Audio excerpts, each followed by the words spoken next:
Saudara, kegagalan Timnas lolos ke Piala Dunia 2026, manajer Timnas pun menyatakan bahwa akan melakukan evaluasi, terutama evaluasi pelatih. Kita bahas bagaimana drama kekalahan Timnas bersama dengan analis sepak bola, Bung Anton Sanjoy yang telah bergabung bersama saya di studio Kompas TV. Dan nanti saya akan menyapa ada Mas Zainal Arifin, mantan pemain Timnas melalui sambungan Zoom. Selamat petang semuanya.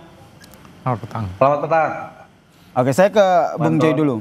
Bung Joy, tadi di paruh pertama berbincang dengan manajer Timnas, Pak Sumarji, yang langsung menyatakan bahwa akan melakukan evaluasi, terutama mengevaluasi pelatih Patrick Kluivert. Menurut Anda, ini langkah tepat?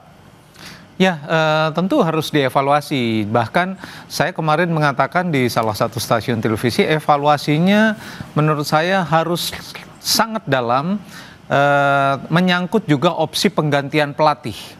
Ya. Saya agak berat sebetulnya mengatakan itu, karena sebetulnya kalau kita lihat perjalanan Patrick Kluivert dari bulan Januari sampai sekarang, itu saya tidak melihat ada perubahan yang signifikan dalam cara bermain Indonesia misalnya.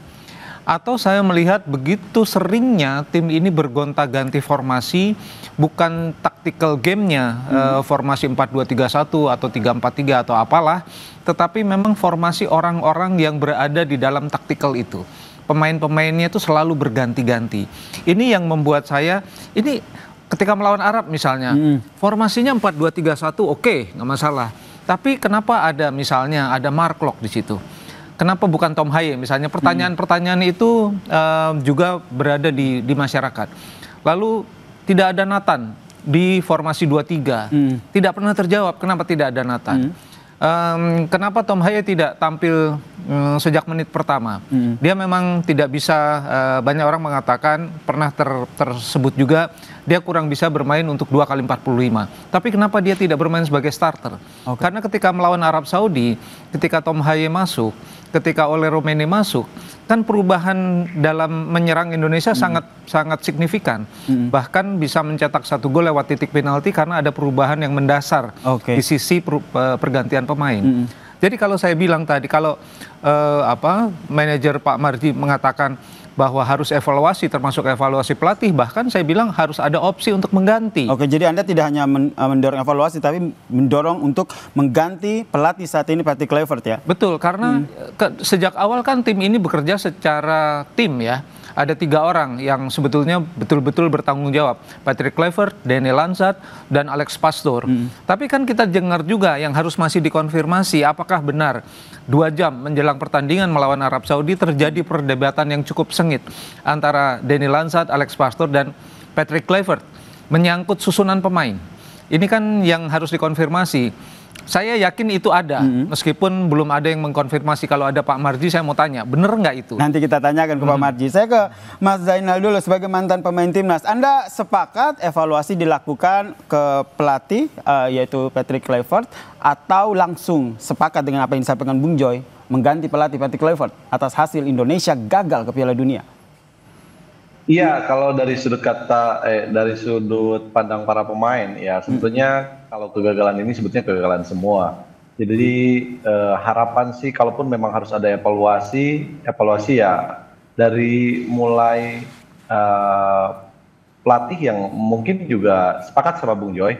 Tetapi saya mengatakan di sini bahwa evaluasi itu menyangkut, ya selama ini kan harus ada dasarnya ya. Satu mungkin masalah taktikal, yang kedua juga selama ini juga terlalu banyak perjudian menurut kacamata kita. Alangkah lebih baiknya kalau melihat hasil yang sebetulnya di luar ekspektasi kami.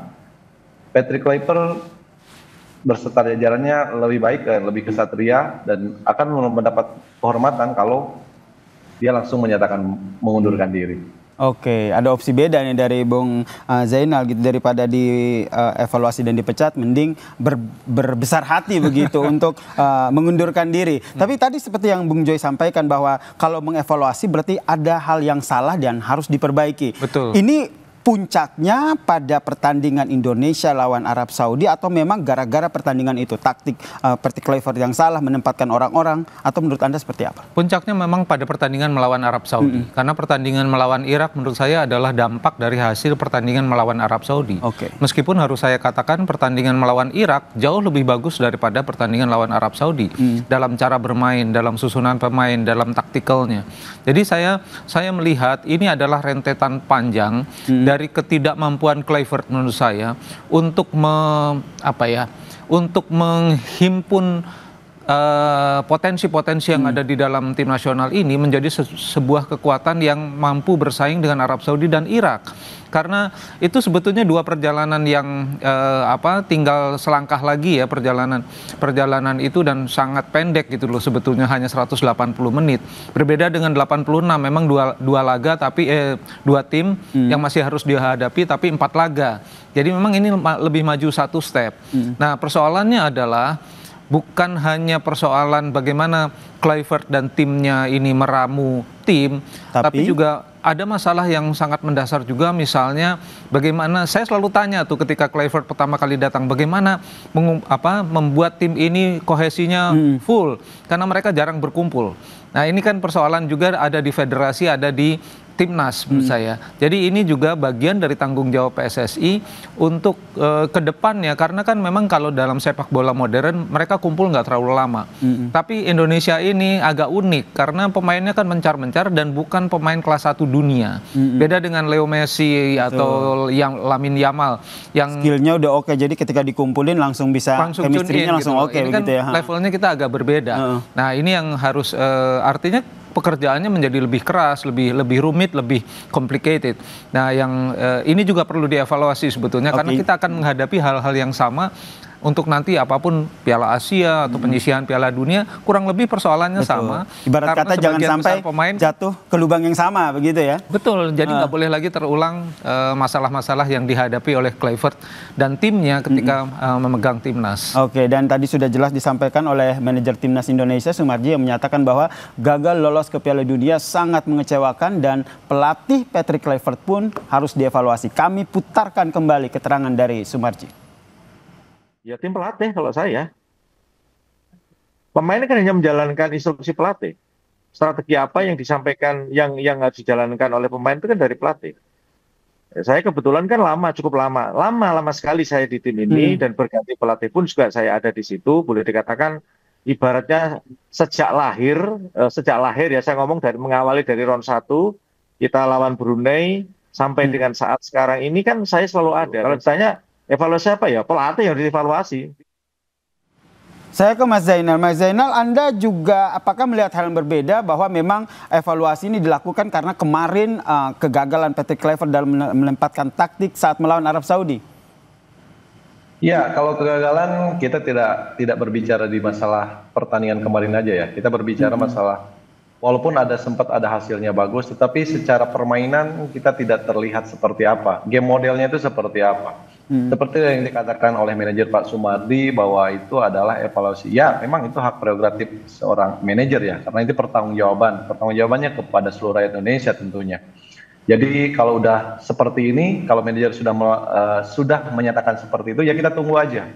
Dan alangkah lebih baik yang saya sampaikan tadi gitu, seorang pelatih kalau sudah dinyatakan gagal, lebih baik ya secara kesatria lebih baik mundur secara terhormat mungkin ya. Jadi Anda mendorong ya, menyatakan bahwa Patrick Kluivert, Anda sudah gagal membawa Indonesia ke Piala Dunia 2026 dan sebaiknya Anda mengundurkan diri, begitu ya? Iya, gini ya, karena memang ekspektasi rakyat Indonesia berharap timnas kita itu bisa berbicara di event dunia, yang tadinya juga optimisme yang sangat menjunjung, maksudnya optimisme yang diharapkan. Mungkin saya, Bung Anton juga sependapat di situ. Masyarakat Indonesia berharap ya timnas kita bisa berbicara lebih di level yang lebih tinggi. Tetapi ya itu tadi gitu kan, ekspektasinya, harapannya tidak sesuai. Ya mau apa lagi yang harus dipertahankan? Kecuali kalau misalkan ke depannya kita punya targetnya, misalkan kayak Piala Asia seperti ini. Nah harapannya sih di situ pun kalau seandainya nanti gagal lagi gitu, sampai kapan gitu. Ya, Betul, tentu saja kita berharap ini tidak terulang lagi begitu ya.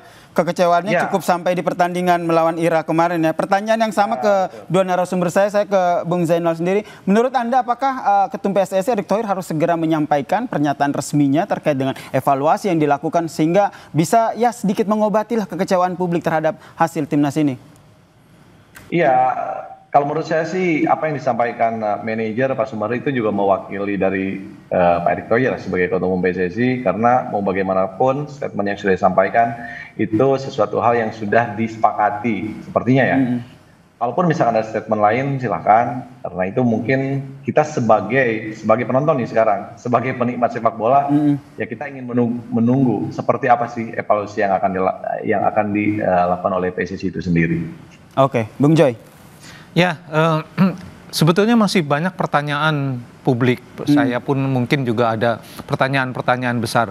Yang harus dijelaskan oleh Patrick Kluivert adalah apa sih kendalanya untuk menghandle kumpulan pemain yang sekarang menurut saya ini adalah yang terbaik yang kita punyai.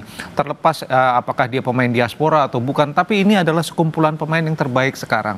Dengan modal seperti ini sebetulnya kita melihat bahwa ada dalam tanda kutip ketidakmampuan dia untuk mengelola sumber daya yang sudah sangat baik ini menjadi sebuah tim yang andal.